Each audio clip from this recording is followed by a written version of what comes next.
अस्सलाम वालेकुम नाजरीन, मैं आपके साथ आपकी doctor Huma Chishti, vice president community of homeopaths Pakistan.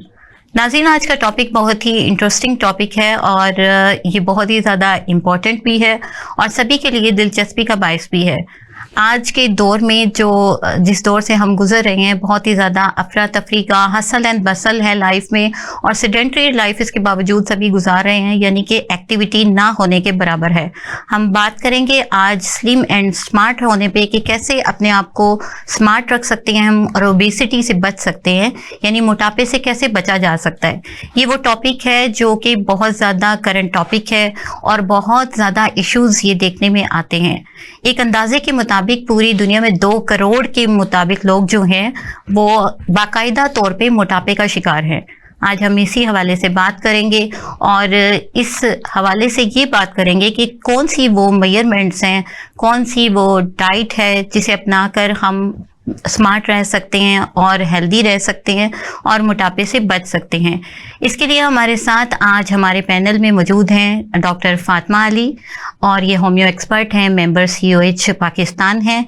इनके साथ हैं डॉक्टर ज़हरा अली, ये भी होम्यो एक्सपर्ट हैं और मेंबर COH पाकिस्तान हैं। तो कैसे हैं आप? बहुत शुक्रिया आपका, आप हमारे प्रोग्राम में तशरीफ़ लाएँ। और ये कि आज हम आपसे इस टॉपिक पे पूछना चाहेंगे कि डॉक्टर साहिबा बताइए कि मोटापा जो है ये क्या है? हमारी बॉडी की एक ऐसी कंडीशन जिसमें हमारे जिस्म में इस हद तक फैट्स डिपॉजिट हो जाएं जिसके हमारी सेहत पर नेगेटिव इफेक्ट्स आए, एडवर्स इफेक्ट्स आए, यानी नॉर्मल फैट्स से ज्यादा एक्स्ट्रा फैट्स के डिपॉजिट होने को मोटापा कहते हैं। सही जी, ठीक, simple word, in short simple words बिल्कुल यही। नाजरीन, यहाँ आपको बताती चलूँ कि ओबेसिटी यानी मोटापा जो है, ओबीज वर्ड से, इसको थोड़ा सा इंट्रोडक्टरी आपको ओरिजिन बताती चलूँ और फिर हम इसको मजीद लेके चलते हैं अपने प्रोग्राम को आगे। कि ओबेसिटी जो है एक लैटिन वर्ड से डिराइव किया गया है जो ओबीज से एक्चुअली जो है ड्राइवन है। ओबीज जो है वो ओबेसिस लैटिन वर्ड है जिससे निकलता है और उसका मतलब है स्टाउट, लंपी यानी मोटा। तो जो यानी मोटा है वो ओबेसिटी है। यहाँ पर ये चीज़ बात हो रही है कि ओबेसिटी क्या है, मोटापा क्या है। और यहाँ ये बताइए डॉक्टर ज़हरा कि क्या ये बीमारी वाकई ही बीमारी है या कि ये कोई डिसऑर्डर है, ये क्या है मोटापा? देखिए, हम इसको अजहुद एक बीमारी तो नहीं कह सकते, लेकिन जब ये हमारे जिस्म पर लाहिक हो जाता है इसकी वजह से आगे मजीद बहुत सी बीमारियां हैं जिसका हमें खतरा नॉर्मल लोगों से ज्यादा बढ़ जाता है। जिस्म की जरूरत से ज्यादा जितने भी एक्स्ट्रा फैट्स हैं वो फिर आपको मोटापे की तरफ लेकर जाती हैं। और मोटापे के बाद सबसे पहले हमारी जो हम पे अटैक होने का हमला होता है वो डायबिटीज 2 होता है। उसके अलावा heart diseases, cholesterol level high हो जाता है जिसकी वजह से कोलेलिथाइसिस हो सकती है, पित्ते में पथरियां बन सकती हैं, जो कि सबसे खुद इसको हम एक बीमारी नहीं कह सकते, लेकिन ये अपनी वजह से आगे बहुत सी बीमारियों का हमें शिकार करती हैं। यानी अकॉर्डिंग टू यू डॉक्टर साहिबा कि इट्स अ कम्प्लेक्स डिजीज, कि एक कम्प्लेक्स है, सिंड्रोम भी कह सकते हैं फिर तो हम, कि ये एक ग्रुप ऑफ डिजीजेस हो सकता है कि एक मोटापा जो है उसकी वजह से बहुत सारी जो बीमारियां हैं वो जन्म लेती हैं, लेकिन ये खुद से बीमारी नहीं हम इसे कह सकते।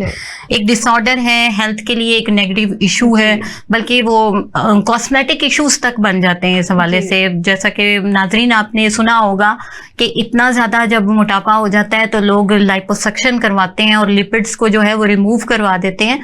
तो काइंडली ऐसा किया ही ना कीजिए कि ये नौबत आए कि मोटापे में लाइपोसक्शन पे जाना पड़े। आज इसी हवाले से हम आपको गाइडलाइंस देंगे कि कैसे आप स्लिम एंड स्मार्ट रह सकते हैं और जो है मोटापे से बच सकते हैं।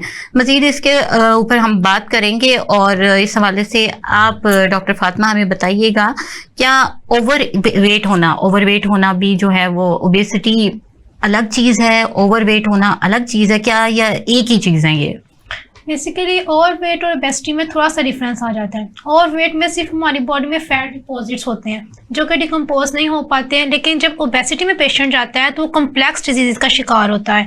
ओबेसिटी में ना सिर्फ फैट डिपॉजिट्स होते हैं बल्कि हमारी हेल्थ पर एडवर्स इफेक्ट्स भी करते हैं। और ओबेसिटी एक क्रोनिक कम्प्लेक्स डिजीज है, जबकि ओवरवेट हम किसी भी टाइम पर हो सकते हैं, अक्यूट कंडीशन में हो सकते हैं, सब मेडिकेशंस के साइड इफेक्ट्स की वजह से हो सकते हैं। हाँ, बिल्कुल, थोड़ा सा डिफरेंस इनमें आ जाता है, but this two are too difficult. ठीक है, And जैसे too dangerous। डॉक्टर फातिमा ने बताया कि ये एक क्रॉनिक डिजीज है, तो देखिए नाजरीन, इससे एक बात जो सामने आती है, एक पॉइंट हमारे लिए जो बहुत इंपॉर्टेंट है, वो ये कि एकदम से कोई मोटा नहीं हो जाता। ये एक प्रोसीजर है, प्रोसेस है। आहिस्ता आहिस्ता जो है फैट्स डिपॉजिट होना शुरू होती हैं बॉडी में, कोई भी रातों रात मोटा नहीं हो जाता। और यहाँ ये भी बताती चलूँ कि बहुत सारे जो पेशेंट जब मोटापे के इलाज के लिए आते हैं होम्योपैथिक में या एलोपैथिक में, उनका ये ख्वाब होता है कि हम मेडिसिन लें और मिनटों में और दिनों में जो है हम अपना वेट लॉस कर दें और हम स्मार्ट नजर आने लगें। तो नाजरीन, ऐसा बिल्कुल नहीं होता। आप ये देखें कि वो डिपॉजिट होने में कितना टाइम लगा है, कितनी देर से आहिस्ता आहिस्ता फैट्स डिपॉजिट होना शुरू हुए हैं और उनको जाने में भी फिर टाइम उतना ही लगता है। लिहाजा ये एक सब्र आजमा किस्म का इलाज होता है कि जिसमें आपको डिटर्मिनेशन चाहिए होती है। अगर आप डिटर्मिन रहेंगे तो फिर आप ओबेसिटी से छुटकारा हासिल कर सकते हैं। और इसमें होम्योपैथी बहुत अच्छा रोल प्ले करती है। हम होम्योपैथी के हवाले से भी बात करेंगे, लेकिन उससे पहले हम बात करते हैं कि आप डॉक्टर ज़ारा हमें ये बताइएगा कि जैसा कि ओवरवेट अगर हो जाता है या ओबीज हो जाता है पर्सन, तो क्या कोई डाइट का भी इसमें अमल दखल है, यानी खुराक का भी कोई रोल है इस सिलसिले में? इसमें सबसे ज़्यादा रोल जो आता है हमारे लाइफस्टाइल का आता है, और लाइफस्टाइल के बाद हमारी डाइट का आता है। देखें, सारी चीज़ें अल्लाह ताला ने हमारे फ़ायदे के लिए बनाई हैं, लेकिन हर चीज़ में कुदरत ने एक बैलेंस रखा है। जैसे ही हम उस बैलेंस आउट होंगे, हमारे जिस्म पे बीमारियां आएंगी। हमें हर चीज़ एक बहुत बैलेंस मिकदार में लेनी चाहिए। जैसे ही हम उस चीज़ की मिकदार बढ़ाएंगे, तब भी हम मोटापे की तरफ और बाकी चीज़ों में जाएंगे। अगर हम इक्तदार के साथ अपनी डाइट लेंगे, रोज़ फैट्स लें, रोज़ सारी कार्बोहाइड्रेट्स लें, प्रोटीन्स लें, लेकिन एक मिकदार में लें, तो हम कभी भी मोटापे का शिकार नहीं होंगे। जब हम उस मिकदार से अनबैलेंस होंगे, तब भी हम मोटापे का शिकार होंगे। इसलिए ये चीज़ तो गलत है, ये चीज़ ना खाएं, मोटापा होता है, ये नहीं। अगर आप सब चीज़ों को बैलेंस रखेंगे, मोटापा नहीं होते। लेकिन अगर ये आप मोटापे का शिकार हो गए, फिर आपको अपनी कार्बोहाइड्रेट्स, अपने फैट्स, इन सब चीज़ों को कुछ वक्त के लिए अपनी ज़िंदगी से बिल्कुल ख़त्म करना चाहिए, ताकि हम दोबारा पहली वाली सिचुएशन में आ सकें। लेकिन नॉर्मल कंडीशंस में आप डाइट में प्रोटीन भी लें, फैट्स भी लें, कार्बोहाइड्रेट्स भी लें, फाइबर्स भी लें, लेकिन एक मिकदार रखें, उस मिकदार से तजावुज़ ना करें। अच्छा डॉक्टर ज़ारा, एक चीज़ है कि हम देखते हैं यंग पर्सन्स में ना एक चीज़ बहुत ज़्यादा होती है, ये कॉलेज गर्ल्स, स्कूल गर्ल्स जो हैं, उनमें क्या होता है कि ये चीज़ है, बल्कि फीमेल्स में ओवरऑल होता है कि वो जब देखते हैं कि हम थोड़ा फैट हो रहे हैं या ओवर वेट हो रहे हैं, तो डाइटिंग की तरफ आ जाते हैं। What do you say about dieting? क्या डाइटिंग करनी चाहिए या डाइटिंग का कोई अच्छा इम्पैक्ट होता भी है या नहीं? डाइटिंग का इम्पैक्ट होता है, लेकिन डाइटिंग से मुराद नहीं है कि आप रोटी छोड़ दें, आप हर चीज़ छोड़ दें। डाइटिंग में भी ये है, अपनी चीज़ों की मिकदार एक फाइनल करें कि सुबह हमने, अगर आप पहले 1 रोटी लेते हैं, आप हाफ रोटी में चले जाएं। अगर आप दोपहर को चावल खाते हैं, चावल ना खाएं, दोपहर को सैलेड खाएं, लेकिन अपने आप को स्टारवेशन की तरफ ना जाएं, डाइटिंग की तरफ जाएं। लेकिन भूखे रहने से भी हमारे जिस्म में ऐसे हार्मोन, स्ट्रेस हार्मोन रिलीज होते हैं जो बजाय हमें पतला करने के, हमें मोटापे की तरफ लेके जाते हैं। कितनी इंटरेस्टिंग बात आपने बताई कि वाकई में ये जो हार्मोन्स हैं वो हमें ओबेसिटी की तरफ लेके जाते हैं, और हम सोच ये रहे होते हैं कि क्या है कि क्योंकि इंसुलिन रेजिस्टेंस जो है वो बढ़ जाती है, तो होता क्या है कि हम लोग समझते हैं कि डाइटिंग कर रहे हैं तो हम तो जल्दी से हो जाएंगे स्मार्ट, तो लेकिन वो उल्टा ही काम हो जाता है। डाइटिंग और स्टारवेशन में फर्क है। किसी न्यूट्रिशनिस्ट से करें, किसी कंसल्टेंट से कंसल्ट करें और उनसे पूरा एक डाइट प्लान बनाएं, जिसमें आप खाएं सब कुछ, लेकिन खाएं एक स्पेसिफिक अमाउंट में। लेकिन जैसे डॉक्टर ज़ारा ने हमें बताया कि जो राइस हैं उनसे आप थोड़ा अवॉइड कर लें। अगर आप ओवरवेट हो गए हैं तो अपनी डाइट में से राइस को एलिमिनेट कर दें कुछ देर के लिए। और नाजरीन, यहाँ पर वाइट शुगर के हवाले से भी बताती चलूँ कि एक चीनी को ही अगर आप अपनी डाइट में से बंद कर देते हैं ना कुछ देर के लिए, तो बहुत ही पॉजिटिव रिजल्ट्स आपके सामने आने शुरू होते हैं और जो एक्स्ट्रा फैट्स होती हैं वो बर्न करने लगती हैं। तो मजीद इस पे हम बात करते हैं। डॉक्टर फातिमा, आप हमें बताइएगा, मोटापा की वजह से कोई मतलब सीरियस हेल्थ इश्यूज भी हो जाते हैं?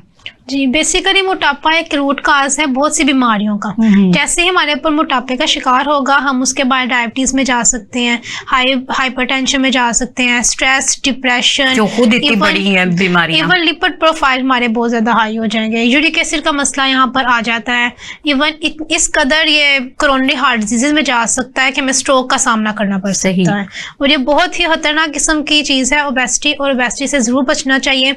अगर आप ओबेसिटी का शिकार हो गए हैं, यहाँ मैं टिप देना चाहूंगी आपको कि आप उससे किस तरह से रिलीज कर सकते हैं, किस तरह से स्मार्ट हो सकते हैं। ये बहुत गौर से आपका प्रोग्राम सुना जा रहा है क्योंकि तमाम फीमेल्स बहुत इंटरेस्टेड होती हैं इस सिलसिले में कि हम कैसे स्मार्ट नजर आ सकते हैं, बिकॉज स्मार्टनेस बजाते खुद ब्यूटिफिकेशन की तरफ जाती है और 20% जो है वो जरा थोड़ा अपने शेप अप नहीं रहता, तो उस वजह से थोड़ा इंटरेस्ट जो है वो खत्म होने लगता है। अपनी आप को देखते हुए भी जो है ना पर्सन जो है वो थोड़ा बेजार सा होता है। तो ये चीज, और नाज़रीन एक चीज और हम कंटिन्यू करते हैं अपनी बात को, लेकिन एक और चीज कि जहां हम ब्यूटी के हवाले से बात कर रहे हैं कि स्मार्ट इंसान जो है वो खूबसूरत नजर आता है, न सिर्फ ये बात है बल्कि वो अपनी रोजमर्रा की जो रूटीन्स हैं वो भी बहुत आसानी से परफॉर्म कर सकता है, एक्टिविटीज जो है इजीली परफॉर्म कर सकता है और उसके लिए ये चीज आसान हो जाती है, हेल्दी रहता है। जी डॉक्टर साहब कंटिन्यू कीजिए अपनी बात। जी, एक बहुत ही ज़बरदस्त फार्मूला है, एक बहुत ज़बरदस्त टिप है जिससे आप स्मार्ट रह सकते हैं। अगर आप ओबेसिटी का शिकार हो गए हैं,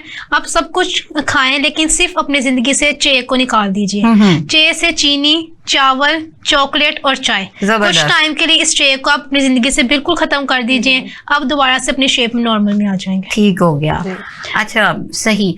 और ये कि ये तो होगी डाइट की बात, ये हमारे नाज़रीन को ये भी बताइए कि ये जो सेडेंटरी लाइफ है इसने कितना ज़्यादा तंग किया हुआ है तमाम पर्सन्स को, इसकी वजह से कितने प्रॉब्लम्स होते हैं, बैठे बैठे हर काम हो जाए, ये जो एक टेंडेंसी बन चुकी है ना हम लोगों के अंदर, इस हवाले से थोड़ा सा गाइड कीजिएगा। देखिए, आजकल सेडेंटरी लाइफ की वजह से हमें बहुत से नुकसानात का सामना करना पड़ रहा है। हमने मेड रख लिए हैं हर काम के लिए, हम खुद बैठे रहते हैं, कोई काम नहीं करते, जो हम खाते पीते हैं वो हमारा डाइजेस्ट नहीं होता बल्कि वो फैट हमारे अंदर डिपॉजिट होते रहते हैं। इस वजह से आज अबव 50% पेशेंट्स जो है कॉन्स्टिपेशन का शिकार रहते हैं, बर्निंग होती रहती है, ओबेसिटी का शिकार हो रहे हैं। अपनी लाइफ को थोड़ा सा मॉडरेट कीजिए, थोड़ी सी वॉक कीजिए, जैसे कि अल्लाह के नबी हज़रत मोहम्मद सल्लल्लाहु अलैहि वसल्लम ने फरमाया है कि आप थोड़ी वॉक कीजिए, इवन 40 कदम तक लाजमी आप चलें, खाना खाएं, चबा कर खाएं, आराम से खाएं और उसके बाद 40 कदम तक चल के वॉक करके फिर उसके बाद अपने बिस्तर पर जाएं सोने के लिए। आजकल हम बेड पे बैठ के खाना खाते हैं, वहीं पे मोबाइल यूज करके सो जाते हैं। ये रूटीन थोड़ी सी चेंज कीजिए और आप स्लिम एंड स्मार्ट रह सकते हैं। नाज़रीन बहुत ही खूबसूरत बात की डॉक्टर फातिमा ने। यहाँ एक चीज का इजाफा करना चाहूंगी कि जो लोग खाना खाते हैं और वॉक नहीं करते और फौरी तौर पे सो जाते हैं, जहां और बहुत सारे प्रॉब्लम सामने आते हैं, ओबेसिटी के साथ साथ डेफनेस का प्रॉब्लम भी सामने आता है, बहरेपन के जो है वो कंडीशन पैदा होने लगती है, पेशेंट में कम सुनाई देने की कैफियत पैदा हो जाती है। तो देखिए कि कितने प्रॉब्लम्स हैं ओबेसिटी के। इसको अवॉइड करने के लिए ना सिर्फ हेल्दी डाइट ज़रूरी है बल्कि आपका वॉक करना भी ज़रूरी है। एक टिप मैं भी आपको देती हूँ यहाँ पर कि आपने क्या करना है कि खाना खाने से पहले भी पानी नहीं पीना, यानी फौरी तौर पे पानी ना पिए, कम से कम आधा घंटा पहले पानी पी लीजिए। इस तरह क्या होगा, आपका स्टमक जो है थोड़ा फिल होगा और खाने की गुंजाइश कम बनेगी। और फिर अगर आपको बहुत ज़्यादा पानी की ज़रूरत है तो बिटवीन द मील्स यानी खाने के दौरान आप थोड़ा सा पानी ले सकते हैं, लेकिन खाने के बाद हरगिज पानी ना पिया कीजिए, बिकॉज ये जो है आपके लोअर एब्डोमिनल फैट्स को बहुत ज़्यादा कर देता है और फिर आप देखने में अच्छे नहीं लगते। जी, तो मज़ीद इस पे बात करेंगे। डॉक्टर ज़ारा, आप थोड़ा इजाफा कीजिए कि हम ओबेसिटी को अवॉइड कैसे कर सकते हैं। बेसिकली बातें तो वही सारी हैं, लेकिन ये कि बहुत सारे एस्पेक्ट हैं जिनको हम कवर करके तो इस चीज़ से बच सकते हैं। हमारे नाजरीन को ये चीज़ बताइए। आज के जनरेशन में ओबेसिटी की सबसे मेन वजह है कि हम नेचर से दूर जा रहे हैं। अपने लाइफस्टाइल को नेचर के मुताबिक करें, नेचुरल लाइफस्टाइल जिए तो हम कभी भी ओबेसिटी की तरफ नहीं जाएंगे। बहुत ही इम्पोर्टेंट नुक्ता है। जी, हम जाएं तो नेचुरल चीजें थी। औरतें, सबसे ज्यादा ओबेसिटी की तादाद औरतों में, औरतें अपने काम खुद करती थी, नेचुरल चीजें खुद बनाती थी।